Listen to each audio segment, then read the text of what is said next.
Evening, boys. Good to see everybody back for another episode of the Blind Pig, courtesy of BGObsession.com. Before we get going, we'll hit the intros. Top left, you'll find Boone, hails as John.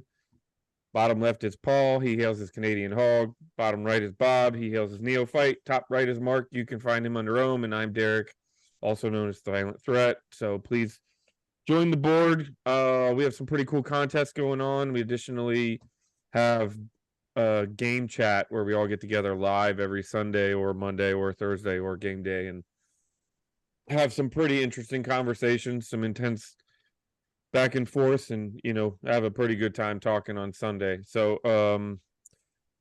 our first time doing this on a Monday because we have a Thursday game. Moral Victory Monday is back again, as everybody likes to put it. But in all fairness, I don't believe in moral victories, but I do believe, and I'm not going to hijack the whole thing, I do believe that this was not a moral victory for the team, but it was a very, very, very promising show for a lot of aspects of it, while there's some bad things also. So I know Paul's chomping at the bit. He said he was ready to explode today. So Paul, I'd love to hear your instant reaction now, 30 hours after the game ended. Well, I guess my instant reaction just focuses on a decision that was made obviously before overtime. I was in the camp of you 150,000% go for 2 points there. It had the feel of a situation kind of like a boxing match where the underdog has the champ on the ropes, he's reeling, and he gets saved by the bell ending the round type thing. I thought going into overtime that we gave Philadelphia an opportunity to regroup, and we paid the price as a result. I personally would have felt a lot better had we, tried to go for 2 points there. I thought that Bieniemy and Sam Howell, having put up 31 points yesterday, I thought they earned the right to have one shot at just winning the game. And I think had it worked, it could have been a huge, huge rallying point for this team going forward. When you look at our schedule the next 4 or 5 weeks, there's a real opportunity for the team to string some wins together. And not that a loss yesterday is going to prevent any of that. It won't, and shouldn't, at least I hope it wouldn't. But it certainly could have just been the type of jolt that this team needs to help us progress to that next level. And I thought it was an opportunity lost yesterday. Yeah. So while we're on that, I'll react to Paul. I absolutely agree with you. In the moment, I felt that way. It felt like the right move to make. It felt aggressive. It felt like, I like your analogy of being saved by the bell. I was trying to think of another one, but if I would like to have seen what Eric Bieniemy might have dialed up, because we know he's pretty creative at the goal line. This isn't like Scott Turner, where you could pretty much count that they were going to go off tackle and the defense would have known it. We could have spread the field, and I would have liked our chances to score there. And I think that would have been a massive jolt. All of that said, I understand why old school coaches kick the field goal, kick the extra point there. Ron Rivera is an old school. The riverboat thing is nonsense. That always has been. That would have been a true riverboat motion. Young coaches, Sirianni goes for 2 there. The young up and coming Turk coaches, McDaniel down in Miami, 100% he's going for the 2 there to win the game on the road. Joe Gibbs, bless his heart, would not have gone for it there. He would have kicked the extra point. Bill Belichick would have kicked the extra point. I think it was a generational thing. I think it was the wrong call. I do. I think we missed a big opportunity. I would love to have seen us go for it there. And I turned to the guy I was watching the game with, by the way, when we tied it up, and said, well, now we'll just lose it in overtime. I knew what was going to happen. I bet you all did too. I saw somebody post on Twitter, a former NFL player, and now the name's escaping me. But last night they said, I don't understand how you believe you have a better shot of winning when you have to win the toss, go 75 yards, You and don't have score to a win the touchdown. toss to win it. Well, That's no, not true.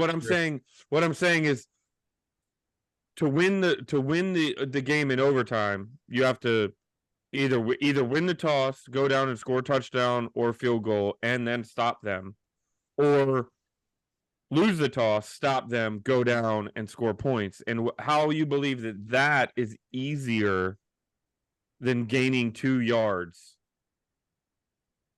I don't really understand why. I just think you guys are overblowing it a little bit, because I mean, historically, you've got about a 50-50 chance. Whether or not you try to go for 2, it's about a 50% conversion rate. Overtime, Right. obviously. And here's the thing. I guess the part that I don't understand, I would have been fine. I don't believe what Rivera said. We know Ron Rivera in pressure moments of being asked questions is going to say something stupid about Again, 80% of the time. I don't think the offense being gassed was necessarily, why he made that decision. I think coaches just have a gut feeling, and his gut feeling yesterday was that we had a better chance in overtime. I mean, you can flip it and say, to your argument, Derek, that you were verbalizing, you could flip it and say, well, what makes you think that pinning the entire game on one snap gives you a better chance than if you have a period of time with a number of plays? I mean, I don't think there's anything wrong with saying they should have gone for it on 2. I don't think it's like some no-brainer that only Ron Rivera didn't see. well, And, no, I don't think here's my last comment. Let me finish. I got you. My last comment is, why do we have momentum? Why is momentum the reason to go for 2 there, but momentum's not the reason to take it to overtime? I mean, does the momentum evaporate during the coin toss, or what? I don't understand that. If we had the momentum, it shouldn't have mattered at all. And frankly, if Terry McLaurin doesn't come down on that defender's arm, we're probably talking about a win today, not a loss. That's fair. That's fair. Just to finish the point, Grant Paulson actually talked about this on the radio. He said it's about a 50-50 shot. You get it when you go for 2. They looked into the analytics of it and they broke it down. Offenses score on touchdowns on 23% of the drives. So if you look at those numbers, then it is more likely you get a 2-point conversion than you take the football in the first drive and score a touchdown. True, but a field goal doesn't end the game in overtime if you're right. But that's why I'm saying touchdown. That's a touchdown would end the game in overtime. Anyway, so I'm not like pro overtime. I'm just, for whatever reason, I didn't go bananas when they kicked the extra. Mark, you mentioned another analogy. If I could make it a baseball analogy, this was bottom of the 9th. You entered the bottom of the 9th inning down by 3. You scored 3 runs, and then your batter comes up with bases loaded and 2 outs, and he watches third strike. That's what it felt like. Kind of like you were so close, and and it was right there, and you just watched strike 3. You didn't even take a shot. You know what I mean? And yes, you went to extra innings. Yes, you still made the comeback, but you had an opportunity there to at least attempt to put the ball in play, and you chose not to do it. And then the other team ends up winning the game or whatever. But I'm with you. I obviously I side with Mark and Paul. I think we should have gone for it. I think it made too much sense to go for it. Ron Rivera, if our offense was gassed, what the hell do you think the defense was feeling, especially when the entire stadium was drop dead silent because they had just given up a touchdown with 0 seconds on the clock. All of the wind had come out of that stadium. I feel like that's the time you take it. And if you miss it, I would have been equally okay with that, depending on the play call, and said, at least they went down swinging instead of, I wonder if the enemy voiced any kind of opinion on that. That was kind of where I was heading, John. I would like to think, I have absolutely no information about this because you guys probably would have read the same things I read. But I would like to think that Ron didn't just make this decision in a vacuum, but had a a quick conversation with Bieniemy, maybe even a quick conversation with JDR. I don't know.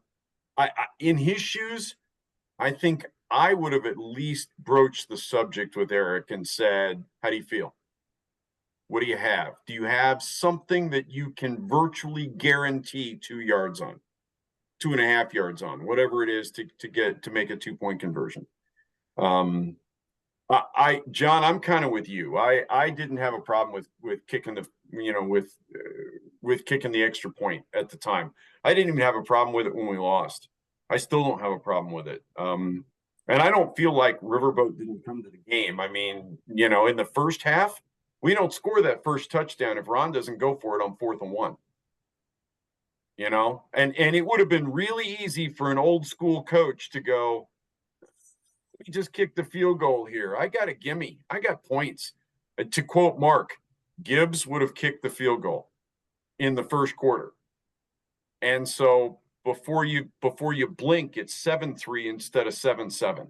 I was talking about the extra point at the end of the game. Right. Gibbs No, that's what I'm saying. I'm saying Ron brought some Riverboat with him yesterday because he went for that 4th and 1 that then allowed us to score the touchdown on that first drive where we had the ball. Without that play, we're 4 points behind when we get to the end of the game. We don't want to spend the whole pot on this, but one thing that nobody has mentioned yet is that it wasn't just, to me, it wasn't about the 50-50 odds of what the analytics say or anything else. I was looking at things like the fact that our defense wasn't stopping anybody in the clutch. They had given up repeated touchdown drives late in the game, weren't making the plays. The Emmanuel Forbes was getting toasted all night. We'll get to that stuff. And it felt like, and I can't quantify this, but my feeling then, and it really hasn't changed, is that the benefits, the long-term benefits of winning that game right then and running off the field, having stolen one with 0 seconds on the clock, that's the kind of thing that can propel a whole season and lift everything. Winning in overtime still would have been great. I guess we will never know. But it just felt to me, and I'm not standing on the table for it, John. I'm just saying in the moment, I really thought this would be a really good spot to go forward. And I wanted to see what Bieniemy would come up with, right? That's what we've been waiting to see, is that the Bieniemy magic. Boy, we had an opportunity there, and we chose not to take it. Well, I wonder how I'm not saying this as a counter to that. I don't disagree with anything you guys have said for the most part. I guess what I would say is, what would we be saying tonight if B-Rob had fumbled going into the end zone like he did earlier in the game, which could have cost us the game outright, except McLaurin jumped on it, had made a heads up play? Or what about in overtime when they sacked, they came after and sacked Howell and almost ended our chance even to have a chance. So, I mean, I don't know. I think we're being awfully rough on Ron Rivera, and I'm not inclined to be nice to Ron Rivera most of the time. But I mean, the bottom line is that whatever route you go, you have to do what it takes, and we didn't do what it takes. Well, nobody can argue with that. That's why I said it. Come on, man. That's too. Stop being logical. And that goes back to what I said with the intro. Was it wasn't about a moral victory, but I think there were a lot of things that were positive, a lot of things that can be built on, a lot of things that happened that give us confidence. But there were a lot of things that were left behind too. I mean, let's be honest.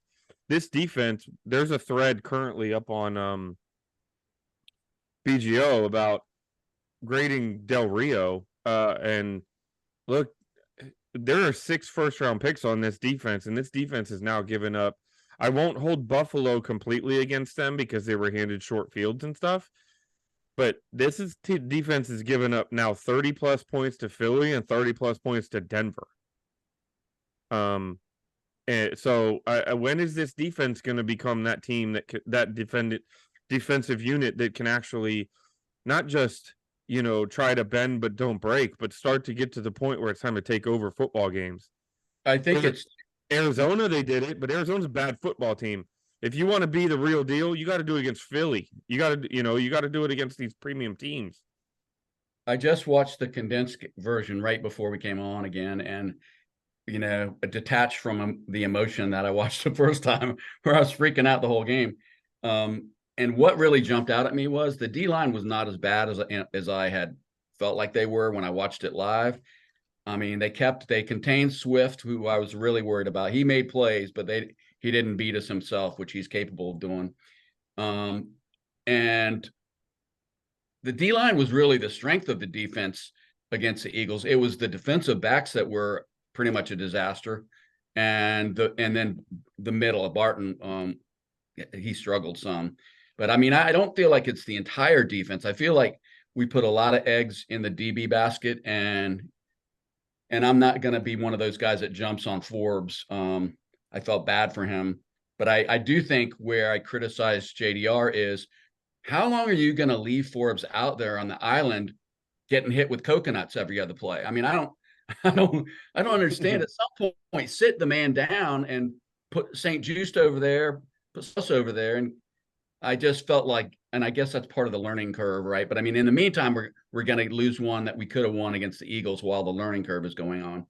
And one thing, I don't know if you guys noticed this, but after the last touchdown in regular time before overtime, Forbes was over on the bench just having a total fucking meltdown.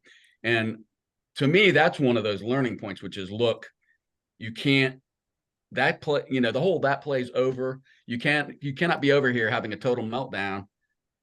We all understand why he was having a meltdown, but that's a rookie responding to just getting his ass kicked all day long. So I hope they talk to him about that. It's like, no matter how bad it gets, you never saw Champ Bailey over on the sidelines having a hissy fit and looking like he was going to cry on national TV. And equally, he had an opportunity on that third down that Jalen Hurts just threw it up for grabs. Yes. To change the entire narrative of the day. Yep. You pick that ball off, and nobody remembers that Brown went for $175. Nobody remembers the two touchdowns. Why he was so upset. That was one of the reasons why he was so upset. But you catch that. To your point, that's where Fuller or St. Jude's, well, probably Fuller, he's the vet, or even John Allen walks over and says, dude, after everything that you've been through, that's your opportunity. You intercept the ball. You have now changed the game for us, and this game is now it's a win in it's in our win column versus our loss column. So I didn't even pick up on that during the game. That's a good point, John. So I did not weigh in on that thread because I didn't get a chance to go on the board today. But I can't rate JDR any lower right now. I'm trying to go big picture and realize that it's early in the season and yada yada, but this team is 29th in the league defensively in scoring. This is Jack Del Rio's defense. We are 29th in scoring defense. We are 21st in run defense. We are 20th in pass defense. We are 21st in total yards per game. And somehow we're tied for 7th in takeaways with 5 takeaways. But this is the 29th scoring defense in the league. And it was against Buffalo, but Buffalo put 30 on them. Denver put 33. Yes, there was a Hail Mary. Philadelphia put 31, and frankly, I think they probably could have put 41 if they had to, because our defense wasn't stopping anybody. That's a problem. There's a problem on that side of the ball. Not arguing you, Mark, but Arizona and Buffalo did have defensive touchdowns also. That's why I said Buffalo scored 30 on us, not 37. Right. Okay. Yeah, but it's hard to argue, Mark. Yeah, no, the point is absolutely well taken. And just to kind of drive that home, I think it was John Allen in the preseason at some point in time said, look, we've all been in this defense now for 3 years. This is year 4. This is year 4, but he was saying, we've got 3 years of experience in this defense. The scheme isn't changing radically. We should be able to play with freedom and reaction at this point rather than having to think about it. And I'm right. Barton is a first year in this thing. Forbes is a first year, but Forbes isn't playing every snap. Forbes is only playing between 40 and 60% of every game. Quan Martin isn't even a factor. Quan Martin had less than 5 snaps in yesterday's game. I say that because he didn't make the list Derek posted. He didn't have enough snaps to get on the list. right? So it's not like we've got guys that are brand new to this. For the most part, we're talking about 9 or 10 guys on the field every snap that have at least 1 year. And we're giving up, pardon my French, a shit ton of yards and points that we don't need to be giving up. This was supposed to be the strength of this team, and Sam Howell yesterday put the team on his back and went out and tried to win a football game. Yeah, we're now trying to outscore people. We were supposed to shut people down defensively, and while the offense came along, and suddenly we need our offense now to win shootouts because our D can't stop anybody when they have to. If this Has anyone else had the thought that we are playing? What was that, Bob? Had the thought that we're playing worse since Chase was inserted into the full-time lineup? I mean, I'm not saying that's a fact. It just feels that way. Of course, he's one of several defenders who have zero impact on the game. He has zero impact. He shows up once a week with the sack and does his little prayer thing and then disappears for the rest of the game. The concerning thing is that he 2 solo and 1 sack and 1 tackle for a loss, which I assume was the sack.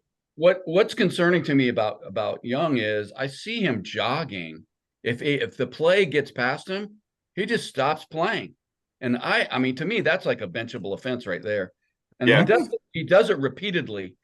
And that to me just doesn't seem like a thing that Del Rio would put up with. And I mean, if we can see it on TV, I mean, are you guys seeing that?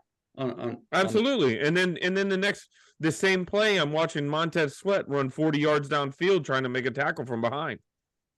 It just doesn't seem to fit in with like the kind of player that Del Rio, or the kind of mentality that Del Rio talks about.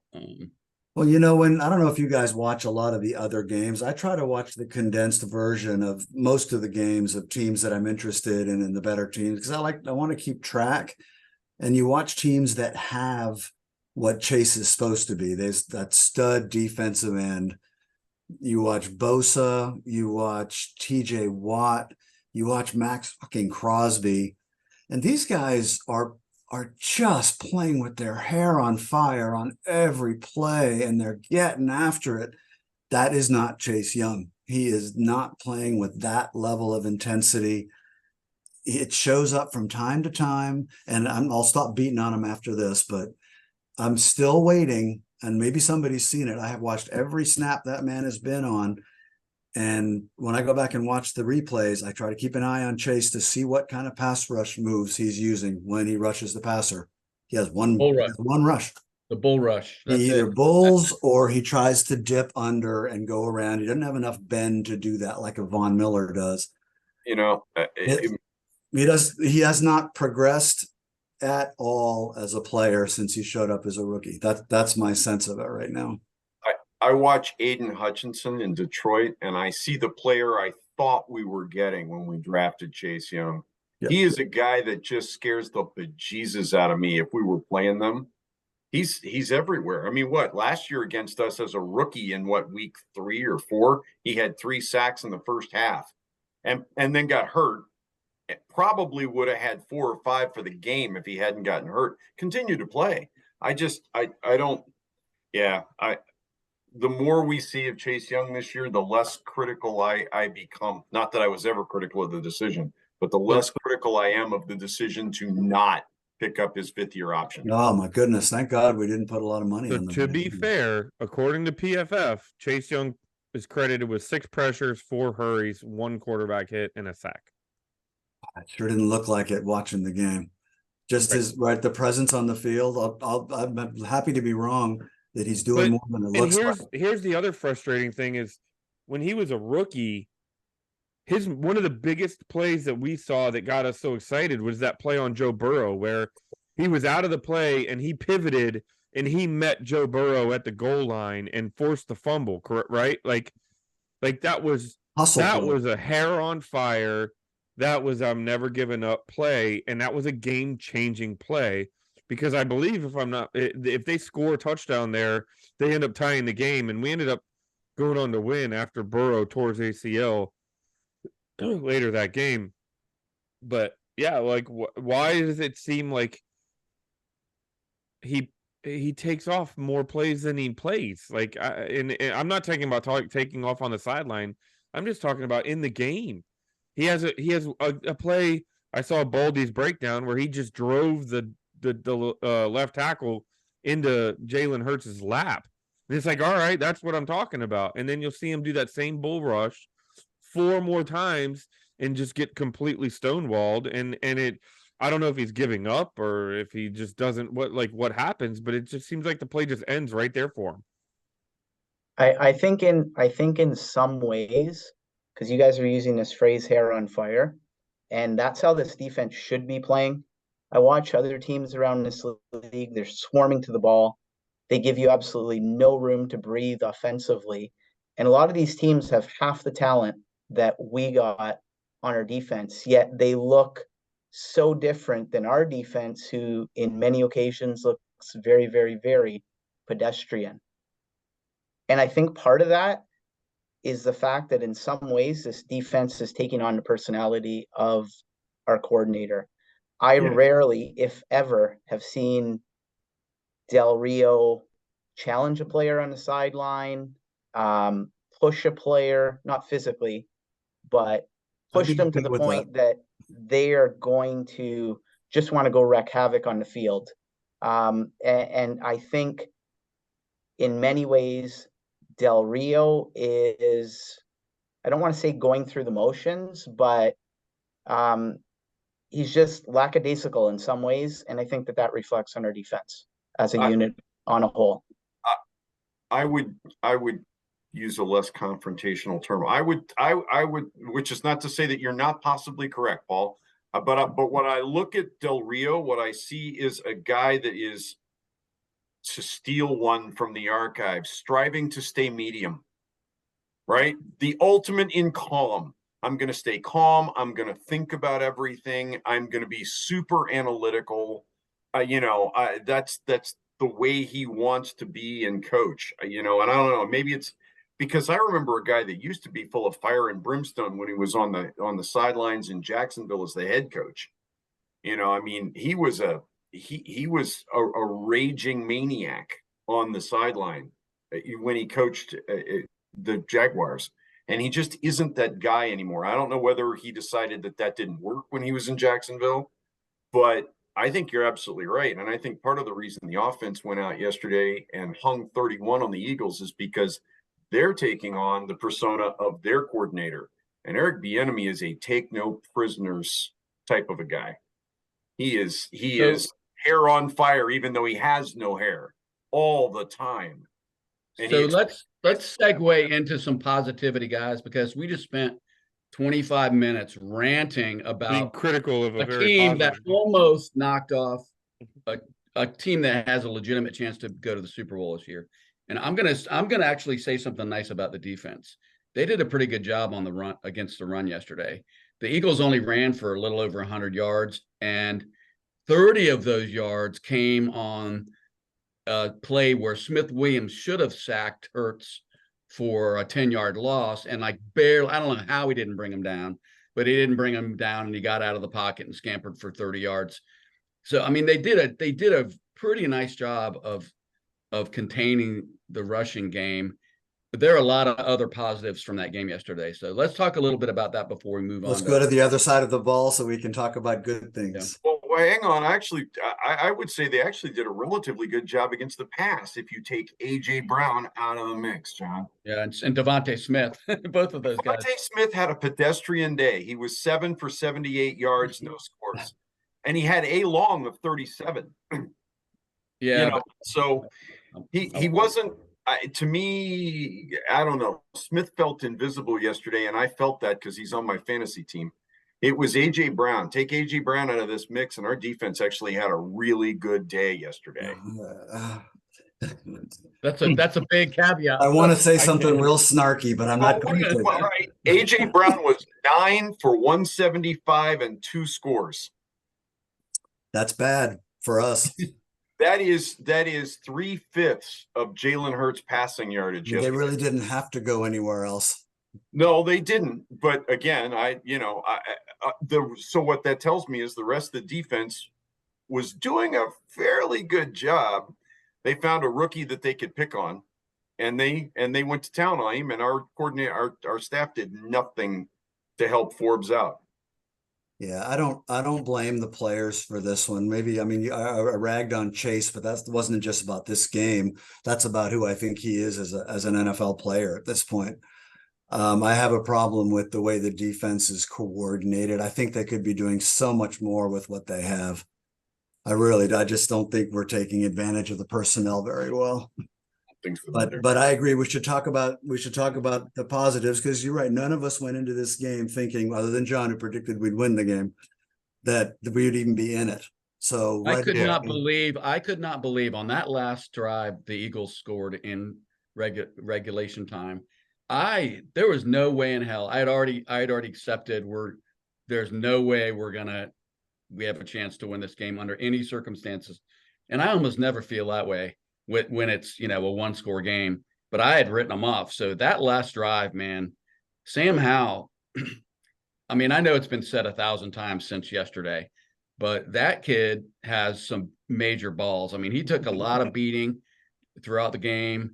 He missed some plays. He missed some long balls. That was not his strength yesterday, but good Lord, man, he did it with his feet. He did it with his arm.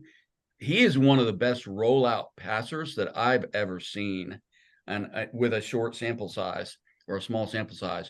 But I'm not sure he missed a rollout pass yesterday. So I was really excited to see, and just to do it coming off of just getting shellacked and drubbed and embarrassed, and then you bounce back with that kind of game. Yeah, Eric Bieniemy's sporting. He's sporting some wood on the sideline after watching that. That was going to be my point, John, is to do it after you just got completely rookified against the Bills. You know what I mean? Like, you embarrassed yourself. You threw a pick six into the stomach of a D lineman. I mean, you were missing wide open Jahan Dotson in the end zone. You didn't even see him. And then to come out after that and then play that type of a game, and then with the game, we jumped out to an early lead.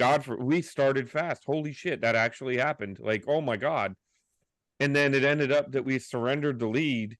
So to come back and not only tie the game once, but then twice, and do it with less than a minute to go less than 2 minutes to go after they had just scored a bomb touchdown, and have the wherewithal, and that throw to Jahan Dotson with 0 time. That ball was out of his hands before Dotson broke. And it was in the only place that Dotson would be the only one to have even a chance at it. And it was a catchable ball, and it was clean. Like, I cannot tell. I am so proud of the way that he came out and responded, because I was afraid. How many times we've all been here? How many times has the guy spiraled after a bad showing, especially when he's going against equal or better competition the week after they had an off game? You could argue Philly's even better than Buffalo. So to have him be able to respond like that, we were talking in the last podcast. All right, it happened. Now, what are you going to do about it? What's next? And he showed up big time. It was hard not to be proud of the kid. I mean, we sound like old father types, but I felt proud as hell of that kid yesterday for the way he handled himself.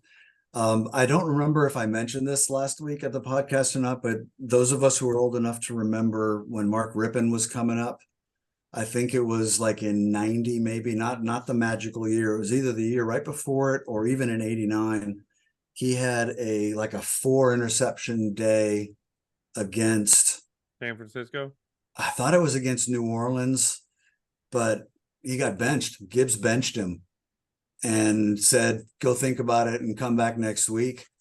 And famously, Rip came back the following week, and I think that's when they laid like 56 on it. Now I'm mixing up my years now, but he came out the following week and played the best game he had ever played in his life.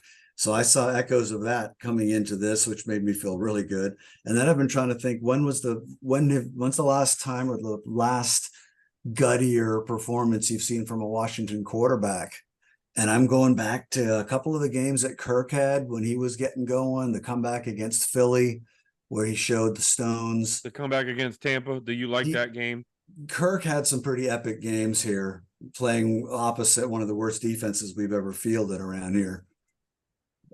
Certainly Sam is at that level already. In his 5th start, he turned in one of those games.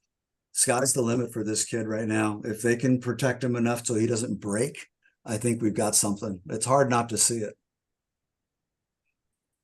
Paul, I want to hear from you. Yeah, no, I can't disagree with anything that was said.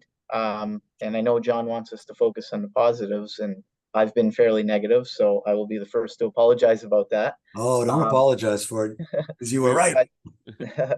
But in terms of positives, obviously they're going to focus on the offense, but I thought that Eric Bieniemy, speaking of rebounds, rebounded in a wonderful way.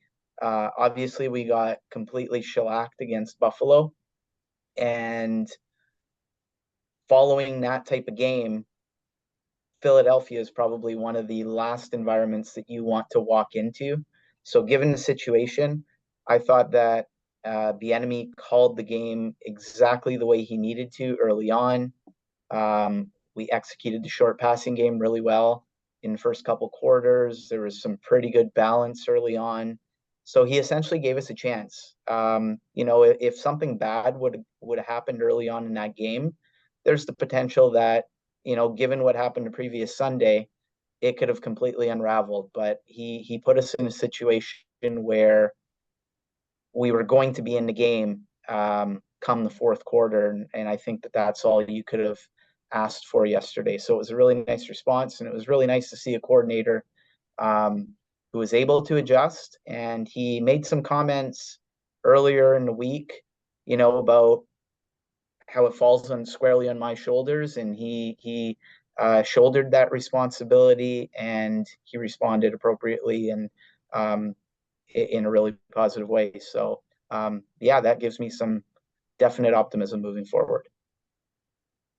I felt like the supporting cast showed up as well, man. The running backs were outstanding. Both Robinson and Gibson played really good, really hard, had some great runs. A couple of and again, I'm not taking anything away from Gibson, because you guys know I forgive Gibson all of his even though he fumbled again, his flaws. But some of those runs by B-Rob were just, I don't know how he broke those tackles. And sometimes it was 2 yards, sometimes it was 8 yards, but you're just like, how did he get through the line, man? They looked like they had him stopped dead to rights, and he broke out. And I also think Curtis Samuels played his ass off. I think he was banged up a little bit for part of that game, but he especially in the first half, Curtis Samuels was all over the field. Terry showed up. I mean, Terry was determined that he was going to be a big factor in that game, and he was almost the ultimate big factor. But anyway, I thought the supporting cast for once, there were a couple issues, like Logan Thomas showed up. The one drop by Dotson that killed a drive that we probably get points on. That was rough because it hit him right in the hand, went right through his hands. But I mean, even he made up for it later on, obviously. So I thought the offense just flat out showed up and played their ass off. Put 31 on the board against the team that everyone's saying is one of like the Mount Rushmore teams of the NFL, right? They're probably the co-favorite with San Francisco to represent the NFC in the Super Bowl, playing at home, 3-0 with all the momentum. And God, I wish I had been in the stands up there to listen to the Philly fan when we're up 17-7 and they can't stop our kid quarterback who threw 4 interceptions last week. What the fuck is going on? Mm-hmm. I would love to have been in the stands for that. I can't wait to see the rest of the season now, because I think we're seeing a baseline. I hope that the Buffalo game was an anomaly. We do play San Fran later this year, and they will test young Sam Howell. But right now, for the next few weeks, playing teams that we should be able to compete against. I mean, who can't wait to see this guy and this offense right now? They're just starting to get rolling. B-Rob is a man back there. I mean, he is a man. He brings it and leans and fights for yards. We have a receiving core. We've not lost anybody yet along the way. I shouldn't even say that out loud, but that side of the ball, the momentum is is pretty crazy right now. You start to imagine what this offense could do, to open another can of worms, with a little bit better offensive line. Mark, I was knocking on wood. As you said, we haven't lost anyone. Yeah. Yeah, I know. I shouldn't have even said it out loud, but 5 weeks in, right? And we're like, okay. I think one thing we do have to maintain, as we probably need to start transitioning looking forward a little bit, though, is that this is I find within myself, I'm telling myself we are here now. The offensive line is not going to change between now and week 17. You know what I mean? So what are we going to do about it? We're not going to sign an offensive tackle that can replace Wiley. We're not going to sign a left guard that's going to become a beast. Like, this isn't Madden. So I think one thing to point out beyond just the play calling was the offensive line, and it appeared there was some adaptation with some chips, some blocks, some tight ends, some heavy sets, the quick passing game that we've talked about, to help supplement the offensive line, because we're here. This is where we are, you know. So now I'm going to try not get pissed off if we have another 6-sack performance, because there's nothing we could have done about it now. It is what it is. But how are you guys feeling about Chicago? Justin Fields coming off maybe his best game as a professional. DJ Moore had a big game. Granted, they were playing Denver, who gave up 70, 2 weeks ago. So I believe we have a better defense than that. But Justin Fields is kind of similar to Hurts with some speed. So to our benefit, our game plan defensively probably doesn't change much if you're talking about gap coverage and gap control and a running quarterback. How do you guys think that we're going to do going into Chicago, and what scares you about that team? I've been talking too much. What do you got, Bob? Justin Fields is really the only thing that scares me about Chicago. And he, all right, I won the fantasy league at BGO last year off the strength of picking up Fields middle of the season and riding him at quarterback, because he's this crazy dual threat when he really gets rolling. Ask Denver what happens when he plays the half of his life. I don't know. He had 3 touchdowns and threw for 200 yards in the first half. No mistakes. He was picture perfect in the first half against Denver. But he's the only thing that really scares me about the Chicago team. I mean, Denver came back and won that game in the second half. The defense is there to be had.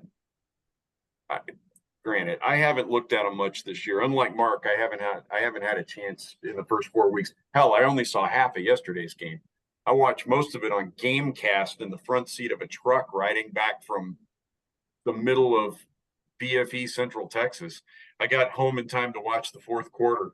And then I had a chance to go back and watch the first quarter in the condensed game about 20 minutes before we got on the call tonight. So I missed the third quarter, which I think is where all the ugly happened. But that first quarter that you were talking about, Bob, that was beautiful.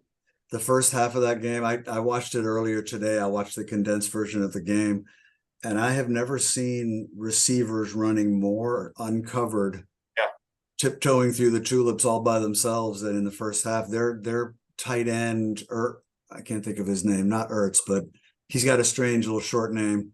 Komet. Yeah, Cole Komet was just running by himself through the secondary with no one even on the screen with him. It seemed like on a couple of them. I had a hard time getting much of a sense of the Bears because of just how awful the Broncos are on defense right now. Then it's not physical. They don't know what they're doing. They're not all on the same page. What I observed about Justin Fields, because I agree, he's the one thing that you need to be worried about going into this, is he is extraordinarily gifted athletically. He's got a strong arm. I'm not sure he really knows what to do if the first read isn't there. And they had him running a few like RPO type things, and he at the mesh point he decides to run, but he was tentative to run. He didn't just attack the edge like we saw Jalen Hurts do. He just, once he gets going, you don't want to have to chase him down in the open field. But the kid is gifted athletically. I just don't think that he can process defenses. So Derek, you're asking how you attack him. I can't believe I'm going to say this, but I'm thinking that Jack is going to very much try to keep him in the pocket and make him beat us by reading coverages, and to try to get him that way and hope that the front four can actually get the pressure and get some pressure up the middle on him. So he's got to get off his mark. I don't think we're going to see a ton of blitzes. We'll see him in certain situations, but I think by and large, we're going to try to make him read defense and beat you all day. I don't think he can do it. So these are some stats that jumped out at me. Justin Fields, he is throwing better this year. He's completing 64% of his passes, which is by far his best season. He has thrown almost as many picks as he has touchdowns, although again, he had a better game last week. He's been sacked 17 times, which that sounds pretty familiar. This is the one that really jumped out at me, along with the fact that he's been sacked 17 times.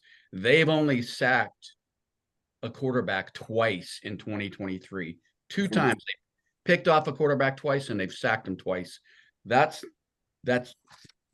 leads me to believe that they're not going to be able to get, even on our offensive line, that they should not be like being super disruptive. They don't seem like they have the capability, on famous last words, on defense to be super disruptive.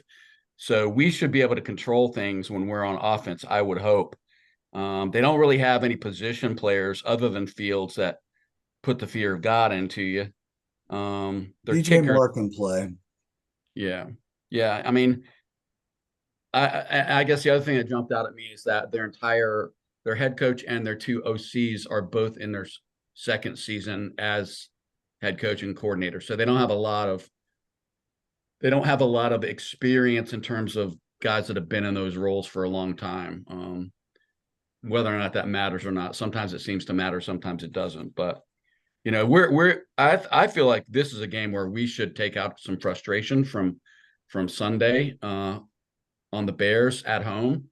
But you know how it is, man. I mean, I don't know what to expect. I really would hope that we would go out there and win convincingly, because I think we're a better team. So I was bemoaning the fact that we're 30th in the league in scoring defense, and 29th. Guess who's 31st? The Chicago Bears. Up 34.3. Yeah, this is not. I jokingly, it's a playoff, something that was said years ago in the Premier League. But my joke in the thread today was, lads, it's Chicago. And right now, they're trying really hard to be the worst team in the league. And I just don't. I don't get the sense that they've got bad players. I get the sense that maybe the staff isn't using this roster the way it really ought to be used. And, DJ Moore is dangerous. Hell, he hung 131 on Denver on Sunday. But for DJ Moore to be really dangerous, Justin Fields has to be comfortable.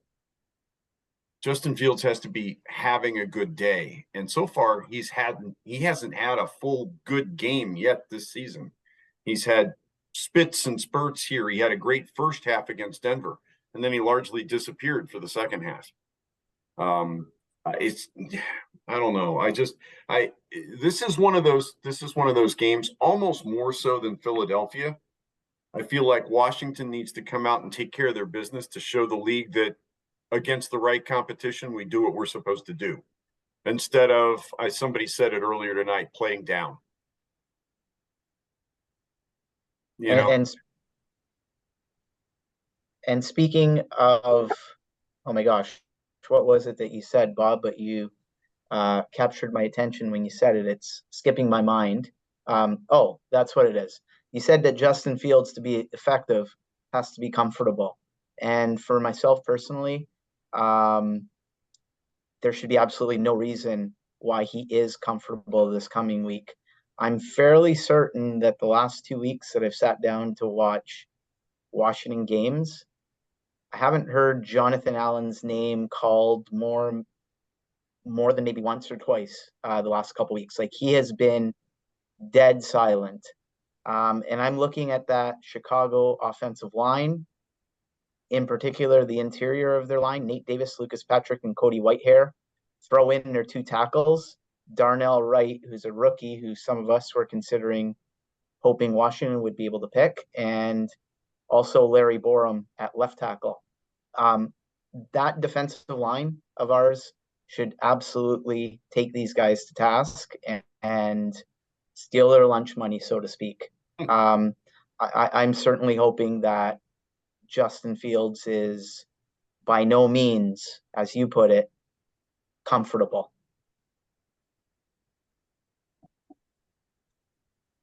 Guys, this is if the 2023 version of our team is going to do anything and are going to be what we think they're capable of being, they show it Thursday night against the Chicago Bears at home on national TV. If they let the Bears come in here and start punching them around, and we're making a game of it in the fourth quarter because we didn't show up, then we have much bigger problems.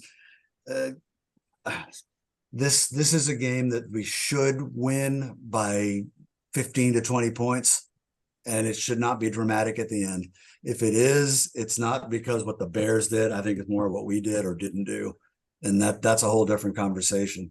We will be making our predictions, and I will be predicting that Washington's going to win fairly comfortably. I haven't gone into a game feeling this comfortable about our team winning in a while. I'll give you that much. They proved that much to me on Sunday by showing up against Philly and doing way better than I thought they would do offensively anyway. I fully anticipate that we will bully the Chicago Bears and win a fairly convincing game. Now, whether we carry that over forward, I don't know. Remains to be seen. But sitting here today, I feel pretty good about this one. Well, we had a poll on the board of what would be our record going into week 5, and most people said 2-2, and that's where we landed. And I'm okay with 2-2. But the reason I'm okay with it is because I think reasonable people would have expected us to have a hard time with Buffalo and Philadelphia, and the next 3 games are winnable games. So in my mind, it's kind of like I'll be a lot better with 2-2 if we can rattle off 3 solid wins against the Bears, the Falcons, and then the Giants, I believe is the game after that. It is. I mean, I would be pretty effing thrilled to be going into the second half of the season at 5-2. That would be pretty exciting. Well, not to look too far ahead, but after the Giants is the Eagles, then the Patriots, then the Seahawks, then the Giants again. I mean, we're looking at a stretch here that, no, I'm not saying we're going to go 8-0 or 7-0 in that stance, but if we could find a way to go 4-3 or 4-3, I think is reasonable, and it might be a little conservative. 4-3 puts us at 6-5, and we're going into the meat of the schedule, so that could be interesting. We're also entering that time of year where Ron Rivera teams traditionally play well, right? And the defense plays better. And those are both right. Those are very fair points. We tend to get better during the middle part of the year before collapsing at the end under Ron Rivera. So let's get into that good middle point and rack up some wins. And if we can win a game against the Bears, we then have a long week before we play Atlanta. They need to win this game. The losing to the Bears would be an effing disaster. Yeah, it would. On almost every level. Yeah. And in that post you were talking about, John, this team has been a Jekyll and Hyde team for so long. We'll see some really, really good things for 2 or 3 weeks or a week, and then we'll play so far down to an opponent that we shouldn't lose to. How many times did we used to go into games and it was like we made every rookie quarterback that needed? We were the get right team for rookie quarterbacks, even if we had a better record and we were favored. The early line on this game, not for real betting purposes, but is we're favored by 7. This cannot be a letdown game. I was happy to hear Jonathan Allen on the radio today. He goes on with the Sports Junkies at 9:00 every Monday, and I suggest if you have a chance to listen to him. Had all the right things to say. It was that every week matters. It was that they even asked him. They said, you're going into this game, clearly you're a superior opponent, and he said, you know what? He said, this defense needs to be better than what it has been. I promise you it'll be better than what it has been. With the coaching and the players on the field, and he wasn't looking at the Bears like they were an inferior opponent. It was the defense didn't play well enough. So hopefully that's consistent and true. And hopefully we can shake this Jekyll and Hyde mentality where we play up to one opponent and down to another. Hey, I'm just glad we're playing a Thursday night game, not against a team coming off a bye. Premium team. Yes, that, like that seems to be what the NFL likes to do to us. Give us a short week and play somebody coming off a bye. So, the Bears are going to be in the same situation as we are. And I'm wondering if Forbes isn't going to have the kind of like bounce back game like we saw from Sam Howell. That's what I'm looking for. I really would love to see him bounce back. Yeah, well, this is a big game for him, right? He can't get fried 2 weeks in a row. The kid's got lots of talent, and I don't want to get back off track, but the ball skills that got him drafted in the first round, I really haven't seen him yet. No, I felt so bad for him on that one play where he did everything right, and I can't remember who the receiver was, but it was a long pass. He got his hands in there. He actually contacted the ball, but it was I don't know if it was Smith or not, but yeah, it was Smith who's falling down and right. And he somehow managed. I mean, Forbes did everything but spit in the guy's face to knock that ball down, and it was still a completion. So it was just that kind of a day for him, man. But I've kind of been keeping track, not officially. I obviously didn't see all of yesterday's game, but I mean, by my count, if he caught everything he's gotten two hands to so far this year, he had like 4 interceptions, 5 interceptions at this point of the season. In fact, the one interception he does have is probably the single hardest ball he had to hang on to all season long, and he managed to do it. He's had a couple of, I don't want to call them gimmies because they're being thrown by NFL guys with NFL arms, and those balls are moving. But he's had a couple that I'd be really ticked off if Terry McLaurin dropped them, or Jahan Dotson, hell, even Pringle, right? I mean, these are balls that I expect guys playing in the NFL to catch. So I hope it's a case of rookie nerves. And maybe the game's just a little big for him at the moment. He's working his way into it, and by the end of the season, he turns into that guy that's pulling down somebody else's ball once every other weekend. And because let's be real, he's been in position a lot. He has. That's right. That's what I'm saying. He's had great positions. That's a tough position. I would argue, other than quarterback, that's got to be the hardest position to start as a rookie in. I just feel like it has to be. Maybe linebacker. Tell you what, up until this last game, I was completely there. AJ Brown made him his bitch this on Sunday. He did. Some of that was play calling though too, Mark. I mean, physically too, though, Bob. I went back and watched it again today. AJ just pushed him around, man. He kind of laughed about it after the game. He said they had that kid following me. He didn't even use his name. He said, "Yeah, they had that kid following." And he's like, "He didn't say covering me. He said following me." Yeah, he's a big dude. I mean, he's a big dude. There's a lot of guys around, but I'm actually kind of thankful that they did what they did. I mean, we ragged on our coaching staff a whole lot. We had a chance to win that with a 2-point conversion or go to overtime because Nick Sirianni was a jerk. Because Nick Sirianni forgot how to coach at the end of that game.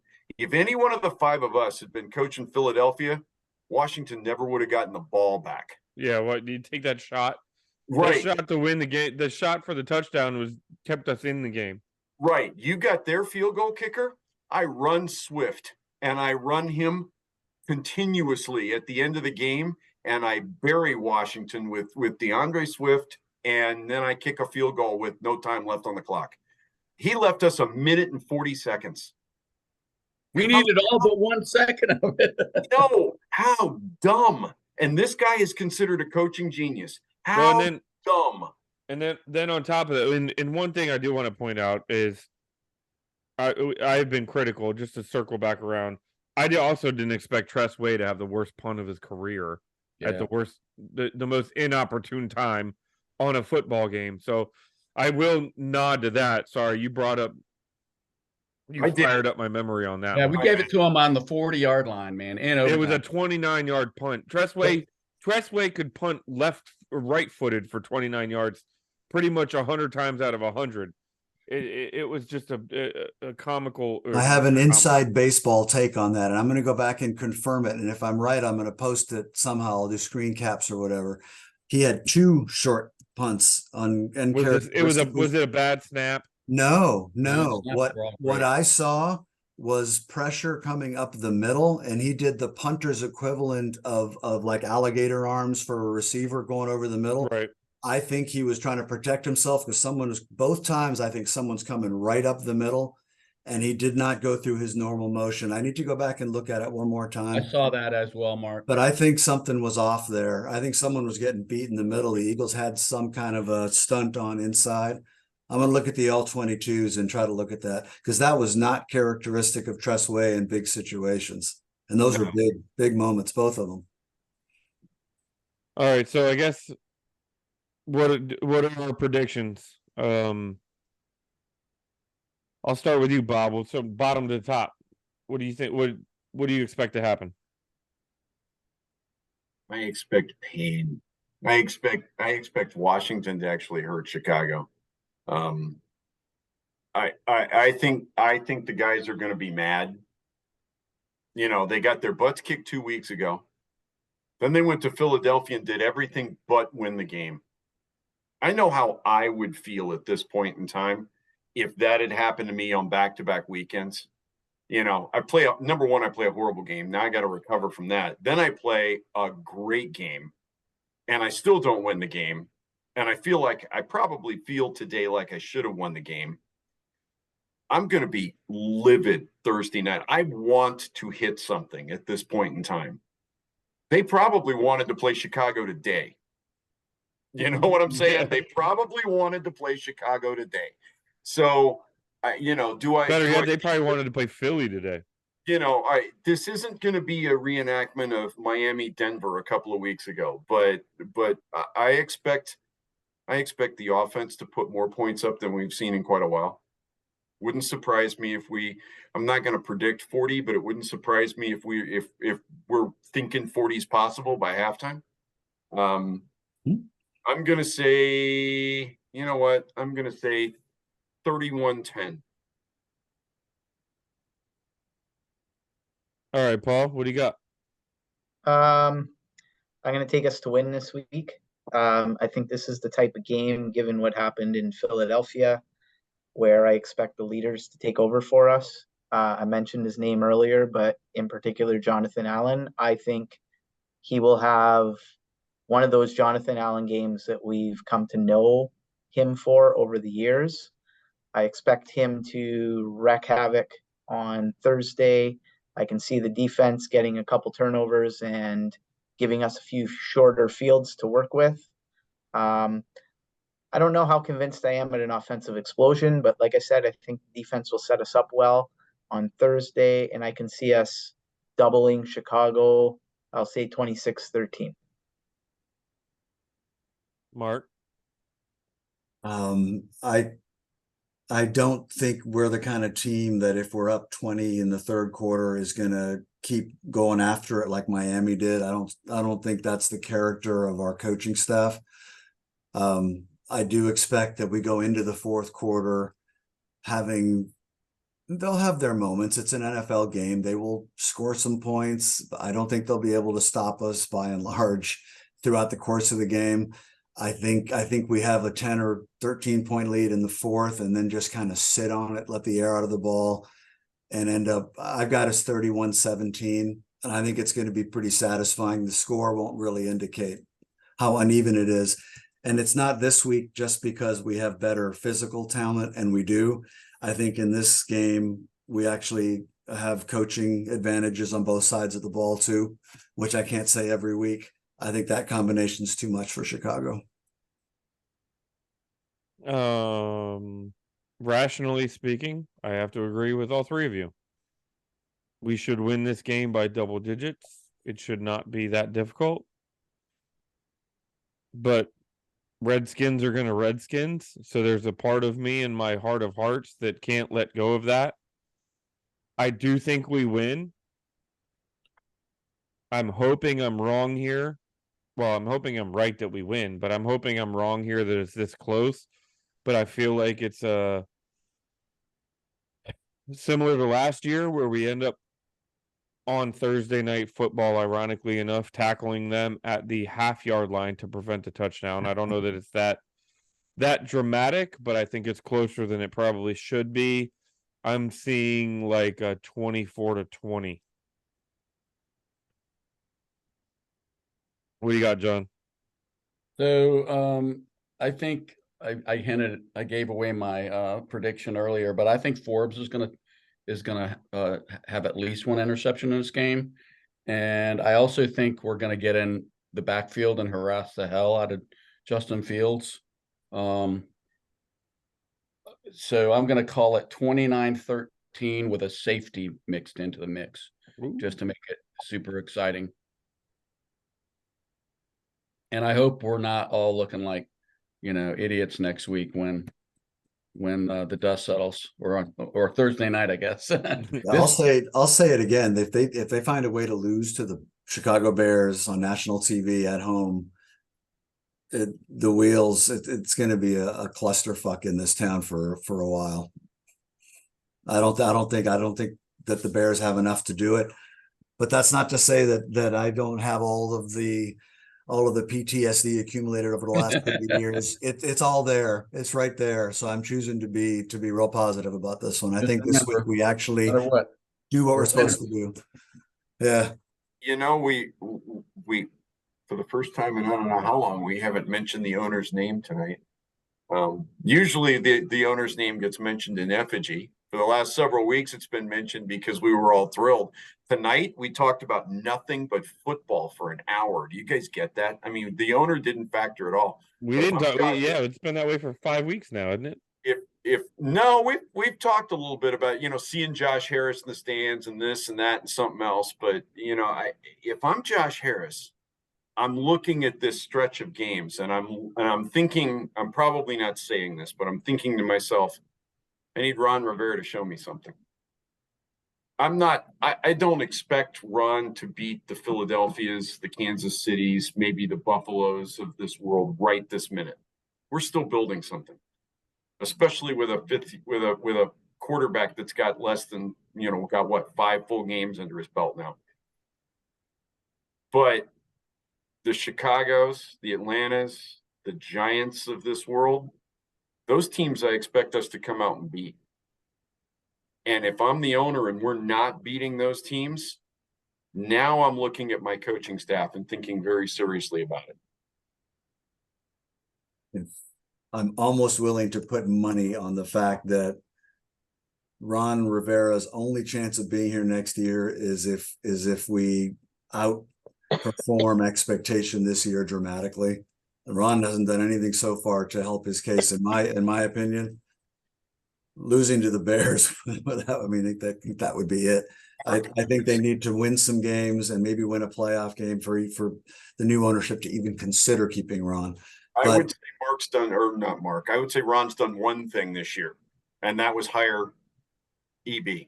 Yeah, fair. I wonder if they don't already know what they're going to do, honestly. And I'm thinking that why don't we just do a straight up swap with the Steelers? We'll send Rivera out there and they can send Mike Tomlin here. Yeah, that's a whole different conversation. Mike Tomlin, huh? How about what's happening to them? Well, now Pickett's hurt. Yeah. I don't know. I mean, if I'm Josh Harris, I'm looking at this and looking at which side of the ball's performing, and I'm wondering if I can just promote EB. Yeah, that's where I am right now, Bob. Very seriously about it if I'm Josh Harris. That's where I just let Rivera go and promote EB. Early, my friend. But yeah, intriguing idea. All right, so it's a strange week, guys. Everything's a little bit off kilter by doing this on Monday night. People need to remember to look for us on a Tuesday. What do you mean? Is this last week's pod? Yep.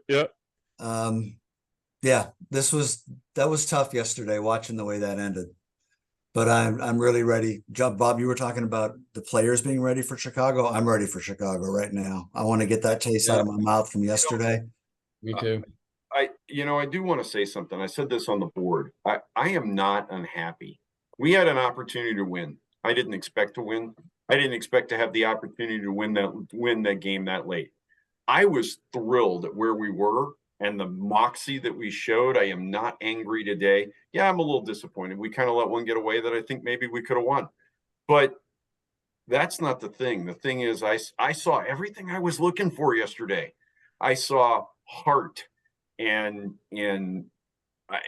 will. The players went out there yesterday and played a hell of a game against a tough opponent in their house. The team that played in the Super Bowl last year, they scared Philadelphia yesterday. This is a team yesterday that proved to the Eagles they're not going away. And the Eagles have to play them again this year. And I think they kind of served notice a little bit. Yeah, it would have been nice to win. I am not unhappy right now. Just me. That's a reasonable take. My wife came home from a walk and shopping, and as the game was like winding down, and I said, don't talk to me right now. And then I didn't speak again for about an hour and a half, and then I finally climbed out of the black hole I was in. I think the bees. I need to throw a rope to my buddy Paul, man, because I think Paul's still working his way out of the hole. Absolutely. Yes. I took my dog for a walk after the game, and my son Sam came with us, and we were throwing the football for her in a field because that's what I do after the games now. And I was just ranting to him the whole time. I'm like, this is serving me absolutely no good here. So But you can't let go, Paul. You can't let go. But I still care. But I still care. That was I walked away from that saying, you know what? There's still something burning inside. So that's my positive. The Seattle Seahawks are in New York, up 14-3 at the almost at halftime today over the New York Football Giants. Just saying. All right, you guys. All right, boys. Roll. It's been a pleasure.